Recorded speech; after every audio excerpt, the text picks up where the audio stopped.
दिन नजदीक है, एक लंबा संघर्ष आपका रहा है और आपकी इच्छा भी थी, आपकी प्रतिज्ञा भी पूरी हुई। सबसे पहली प्रतिक्रिया आपकी जानना चाहूंगी।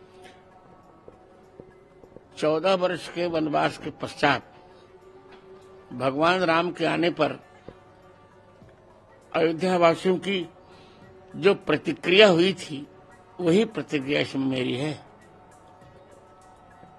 मेरे हर्ष का कोई ठिकाना नहीं है। मैंने 3 प्रतिज्ञाएं की थी।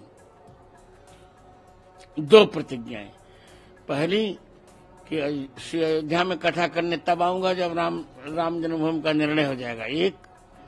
और दूसरी प्रतिज्ञा की थी कि अपनी राम कथा में श्री राम राज्याभिषेक का उत्सव तब करूंगा जब ये निर्णय हमारे पक्ष में आ जाएगा। दोनों प्रतिज्ञाएं भगवान ने पूरी कर ली, तो मैं बहुत प्रसन्न हूं। आज से यज्ञ भी शुरू हो गया है। कहाँ? यज्ञ जो शुरू हुआ है उसको लेकर क्या कहना चाहेंगे? जो प्रतिज्ञा आपकी पूरी हुई और यज्ञ चल रहा है यज्ञशाला में। तो आज नहीं, कल से यज्ञ शुरू हुआ मेरा। क्या इसका पूरा उद्देश्य? पाक अधिकृत कश्मीर हमको मिल जाए, इसलिए यह यज्ञ हो रहा है।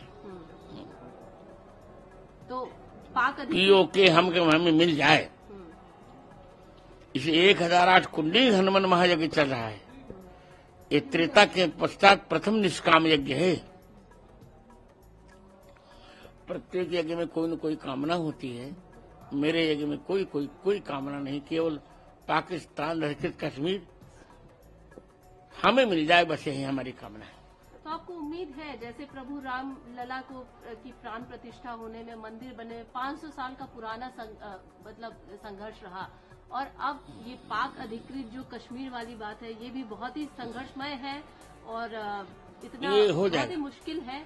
तो आपको क्या पूर्ण विश्वास है? पूर्ण, हनुमान जी पर मुझे पूर्ण विश्वास। जब हनुमान जी सीता जी को ला सकते हैं लौटा करके, तो हमारी भूमि भी ला सकते हैं।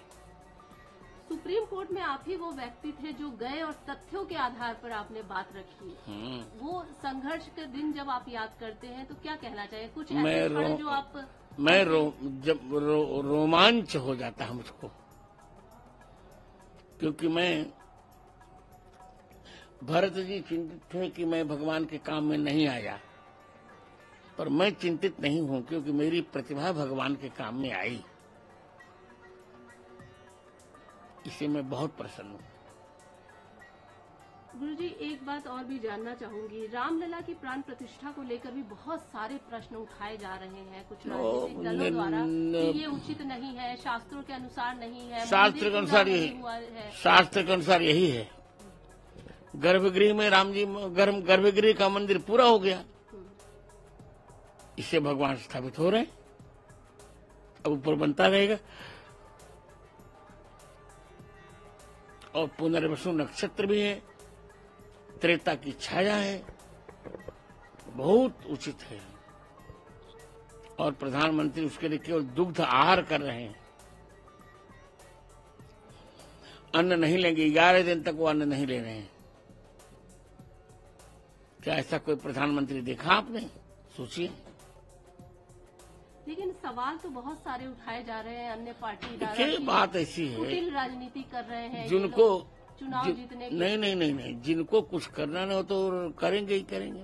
प्रश्न कहते हैं न, खिसियानी बिल्ली कम्मे को नोचे। उनको कुछ करना नहीं है। जब अच्छा कार्य हो रहा है तो प्रश्न उठा रहे हैं। और चुनाव जीतने के लिए करे कौन बड़ा पाप करे? इतना बड़ा काम तुमने किया है क्या? 60 वर्ष तुम्हारे पास भारत रहा, क्या किया तुमने? अब भारत 5वीं अर्थव्यवस्था हो गया, अब धीरे धीरे तीसरी होगा, अब फिर प्रथम हो जाएगा।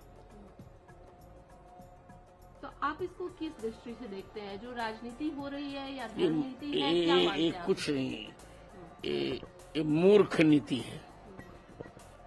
जो विपक्षी दल कह रहे हैं इसको आप मूर्ख नीति मान रहा हूँ। तथ्यहीन, जो कुछ करें सब तथ्यहीन है, सारे तथ्यहीन है।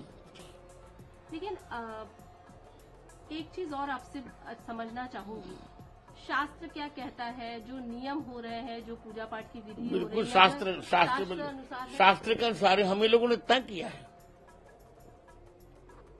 शास्त्र के अनुसार है। शास्त्र के अनुसार है सब कुछ भी नहीं शास्त्र से विरुद्ध है। पौष मास है पर मकर संक्रांति के सूर्य हैं, सौर मास मकर का है और द्वादशी तिथि है, शुक्ल पक्ष, पुनर्वसु नक्षत्र है, उसमें त्रेता की छाया आ रही है। उसी समय भगवान राम गर्भगृह में विराजमान हो जाएंगे रामलला जी। संत समाज की अगर बात करें, बहुत संघर्ष रहा, कार सेवकों का भी बहुत संघर्ष रहा, खून की नदियां बही, उसके बाद आज प्रभु श्री राम अपनी जगह पर स्थापित होने वाले हैं जल्द ही। तो संत समाज की तरफ से आप क्या कहना चाहेंगे, क्या विचार व्यक्त करना चाहेंगे इस पूरे विषय को लेकर? बिना बलिदान के वरदान नहीं मिला करता, बस यही कह रहा हूँ। हमने बलिदान दिया तो हमको वरदान मिला।